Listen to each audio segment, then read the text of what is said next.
น่าจะแมนกระหอกกระแตเนาะมันมากิน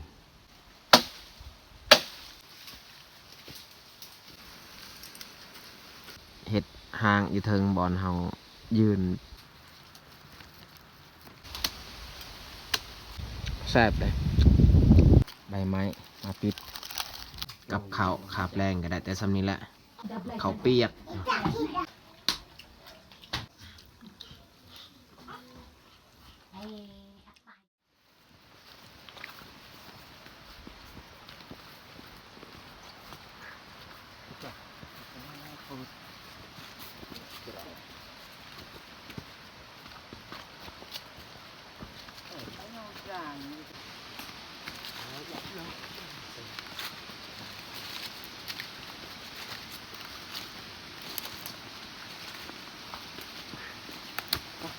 Rồi phải đây bây giờ hay nó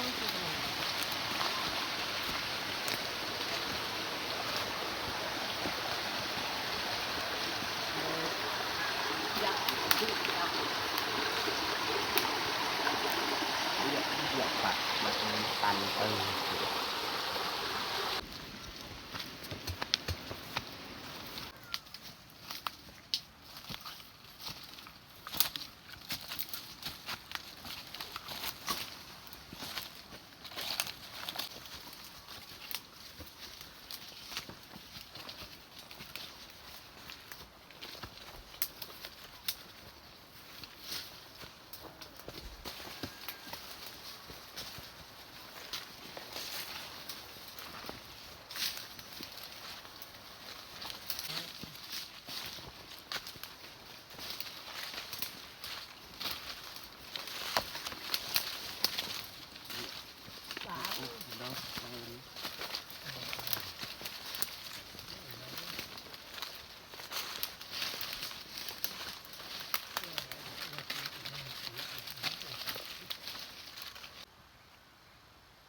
กราบทักทายสบายดีพ่อแม่พี่น้องเบิดสู่คู่สู่คน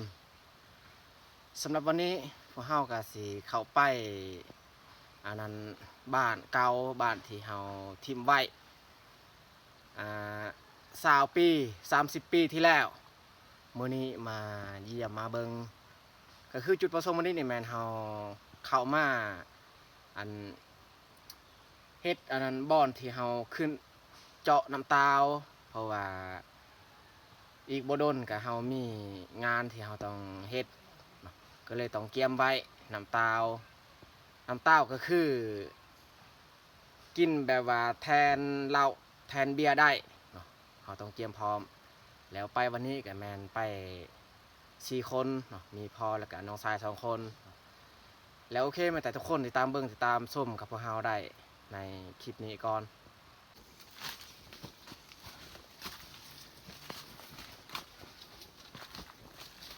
ไก่สีฮอดแล้วสวนอันนั้นต้นตาวที่พอปลูกไว้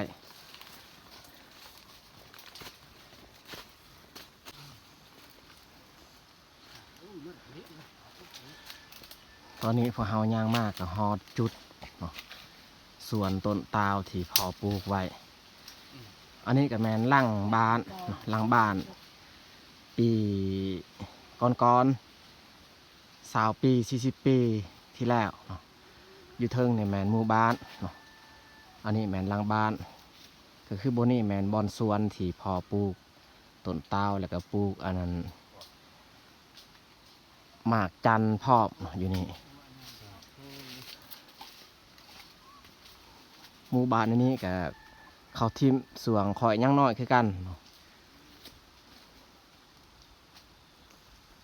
วันนี้กลับมายามมาเบิงอีกครั้งนี่หมากจันสัตว์ป่าได้มากินน่าจะแมนกระหอกนี่ตัวนี้น่าจะกินได้อยู่นี่เก็บเอาหมากจันก่อนโอ้ตัวนี้กินได้อยู่บ่เก็บเลยซะ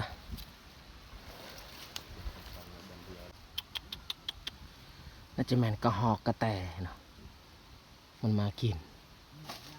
หมากจันที่มันหล่นลงมา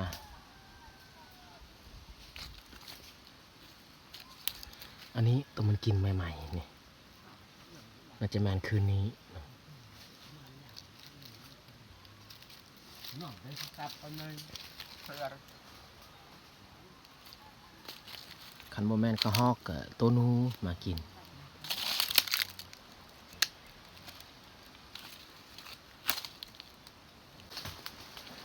อันนี้ก็แมนแล้วต้นเตานี่แต่ว่าต้นเตานี่มันตายแล้วเพราะว่าพอได้เจาะเอาน้ำมันไปกินแล้ว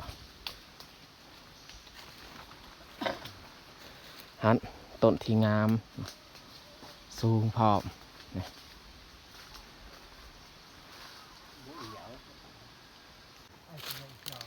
ต้นหมากจันนี่ต้นมันง่ายได้ cái cửa là phải dùng ở rào chảy ส่วนเขาวปลูกนี่ขอยยังบ่ทันเกิดสัน cái cửa là này phải giặt tôm cái gắt đúng cái giặt cái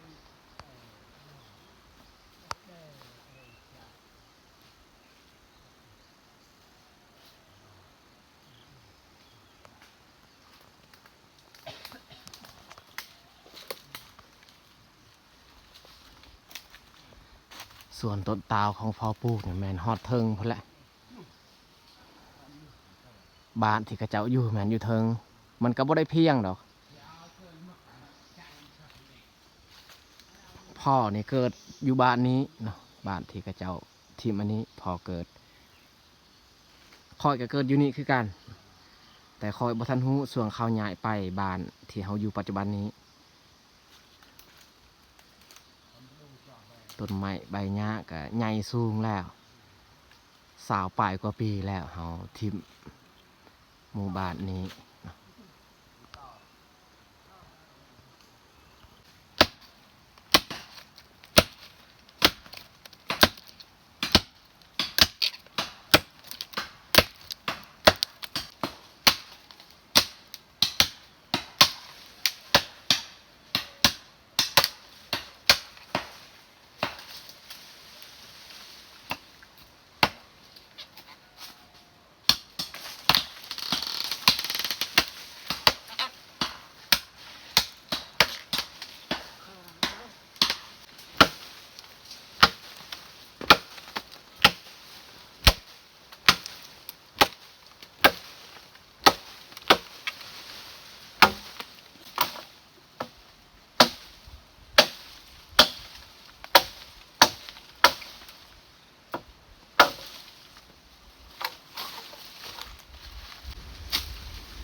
ต้นตาวต้นนี้เราเริ่มเฮ็ดคันไดขึ้น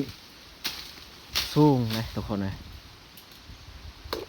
เฮ็ดคันไดฮอดบอนนัดเลยแล้วก็เราสิไปคัดเป็นหางบอนเฮานั่งหรือว่าเฮายืนปาดยอดของมัน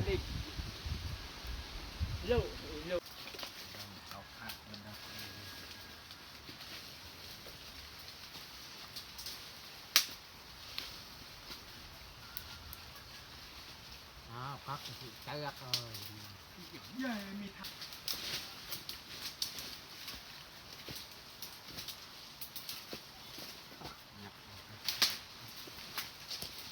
cái gì chọc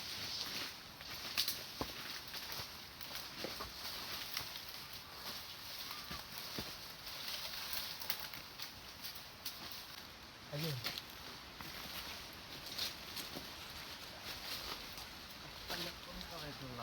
ôi bao nhiêu dâu nó có kệ bằng à dâu dâu bị dung là hệ nữa bị dung là hệ rồi sao mình mà đồ bay trong lịch cụ ด็ก บ้านเรานี่ตัดหลังนะ ตัดไม้อันนี้เพราะว่ามันยาวเห็ดคันไดขึ้นนี่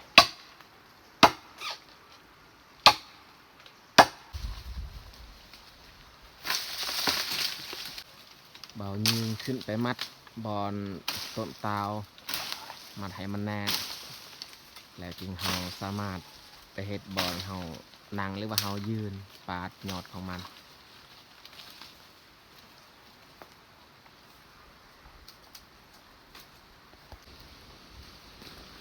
เอาไม้2 อันไม้หนึ่งเอาเหยียบ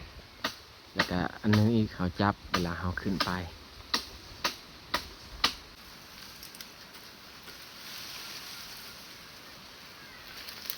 เขามัดส้นเบื้องนั้น เพื่อมันครึ่งเพราะว่าอยู่นี่เขาสิเฮ็ดบอลเขายืน ดอลาย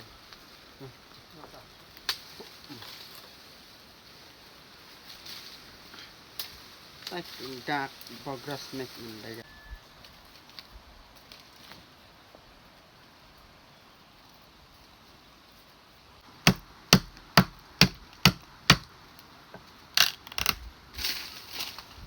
ใส่โจกุยาใส่เนี่ยใส่ สำหรับต้นนี้นี่แมนเฮาเฮ็ดแต่สำนี้แหละเพราะว่าเฮาบ่ได้เอาอันนั้นลวดเนาะคันเฮาได้เอาลวดนี่เฮาขึ้นไปมัดเลยอยู่เทิงคันสิเอาเสือกมามัดมันบ่แน่นเฮาต้องได้มัดอีกครั้งที่2ก็เลยปาไว้ซะไม้เฮาก็ตัดไว้แล้วนี่ไม้ตัวนี้แหละเฮาสิขึ้นไปมัดเฮ็ดหางอยู่เทิงบอนเฮายืนปาดยอดของมันไม่แต่สิไปเฮ็ดคันไดต้นไม้อีกบาดนี้อันนี้อีกต้นที่2ต้นนี้นี่บ่สูงต้นนี้นี่เฮาเอาแต่คันไดมาค้ำบอนเฮาตัดงาหั่นกันแล้วเลยบ่สูงดอก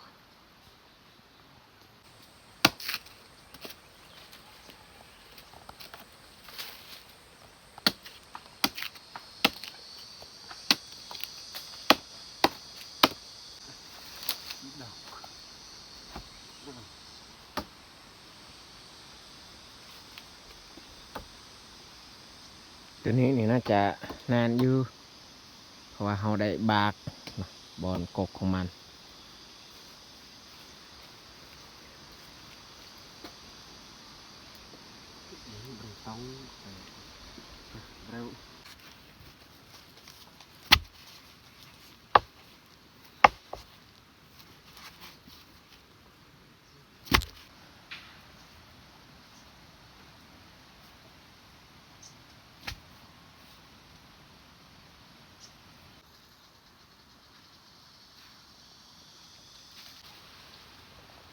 อันนี้อีกต้นที่3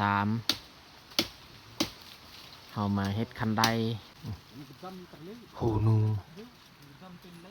ดอมมันขวดดินนะผู้ว่ามันยังอยู่ในหรือบอเขาก็บ่ได้เอา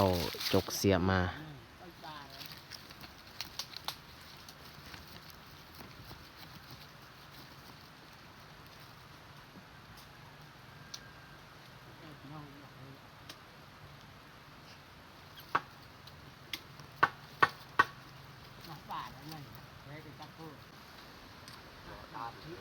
โอ้ยทุกคนเลยนูมันได้ออกมาที่แท้นี่มันอยู่ใกล้ๆเขาคิดว่ามันเลิกเมื่อกี้นี่สมพอดอกตัวมาเนี่ยมันขวดมันเห่าตลอดนี่บอลมันอยู่มันนอนมันได้หนีออกเมื่อกี้นี่เสียดาย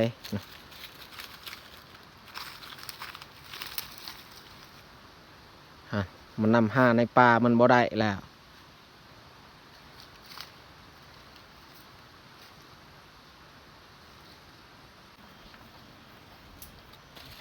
ต้นอันนี้นี่เขามัดไว้เลยบอล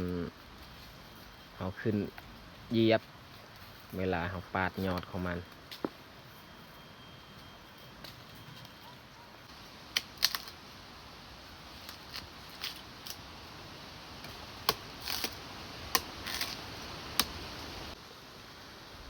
สำหรับวันนี้เนี่ยแมนเราเจาะไว้แต่สำนี้ละมืออื่นจึงเอามีดอันที่เรามาปาดยอดของมันโดยเฉพาะเลยอันนี้นี่เราใส่กับผ้าตัวนี้มันยังบ่ทันงามปานใดบ่ทันละเอียดมือจึงคอยมาแปลงให้มันงามเนาะแต่เราสิไปเจาะต้นไม้อีก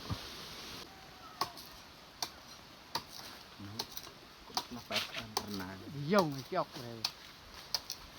แต่เขาเจาะไว้3 ต้นเขาเจาะ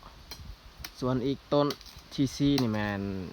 เขาปะไว้แต่ให้เฮ็ดคันได้คืนเท่านั้นหอดยอดอ่อนแล้วยอดอ่อนอันนี้เขาก็สามารถกินได้แซ่บเลย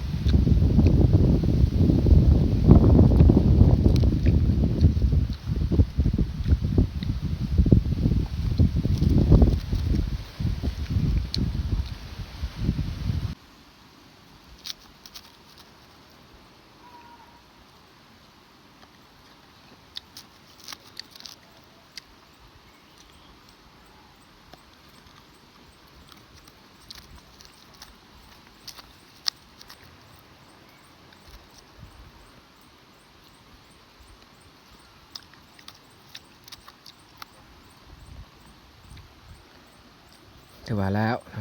เราเจาะอีกต้นที่2เราเจาะแล้วเราก็เอาใบไม้มาปิดบนยอดของมันถือว่าเรียบร้อย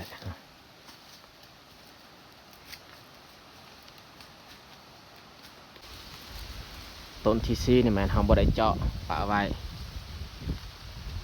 วันใดวางๆจึงพอมาเจาะเองแต่เราสิพากันกลับแบบนี้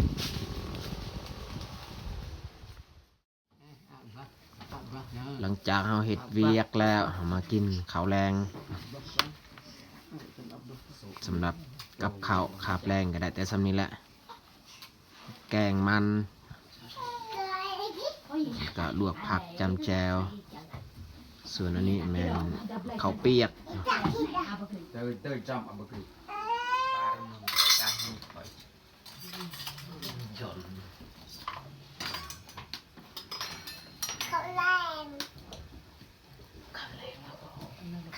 มาทุกคนมากินข้าวแรงน้ำกันส่วนพ่อนี่จักไปใส่ไปปาดยอดเตาอยู่หลังบ้านนี่เอากินถา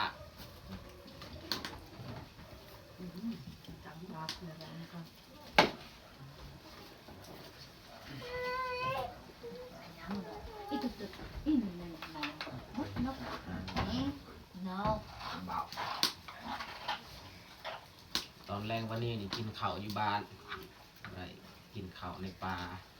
บ่ได้นอนป่า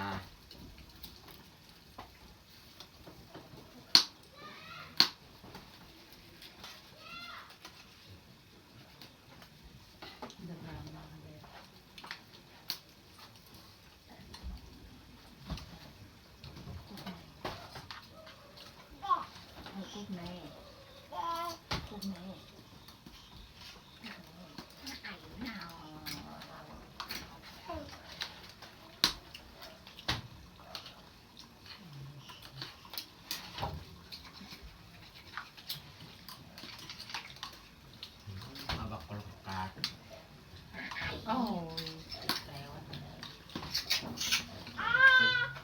ดาวเนี่ยยาดูกินเรื่อง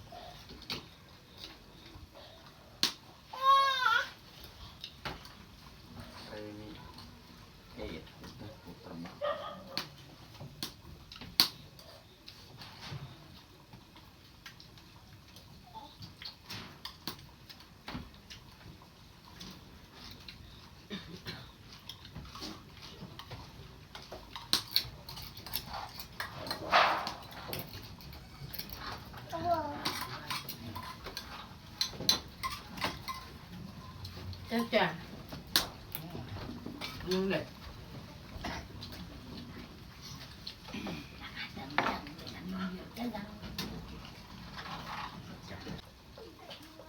พ่อเนี่ยยังบ่อยากเข้ามาจงไว้อยู่นี่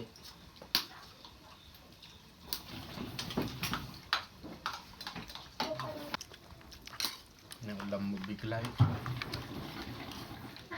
ล่ะเอายังไม่ทันใส่ใครยังกว่ามาให้ปลาตั้งบ้าก็สนใจการได้จับอยู่ฝั่งกันปักอันนี้คือเกะจะมาในหุ่นหลอม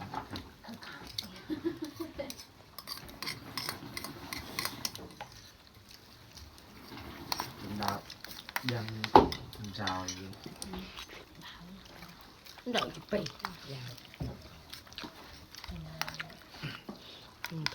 ôi mà bao nhiêu lít rồi đây còn mình bồn tao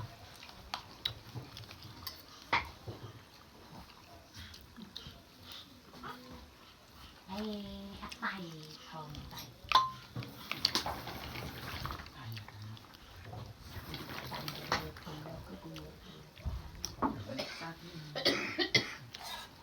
chú ạ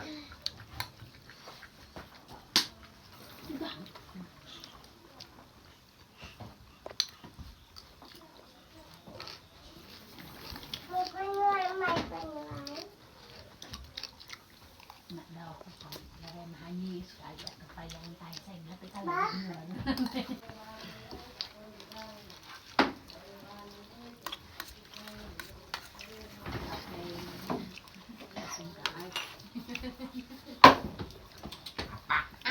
cắt dầu cắt đầu cái như rau nào non cũng cặp cái gì vậy cái gì ôi cái đầu cái này cái lạ mặt cái gì vậy đó quá nó có thể có dây lại cái này dây đang tên cái dẹp cả đơn lang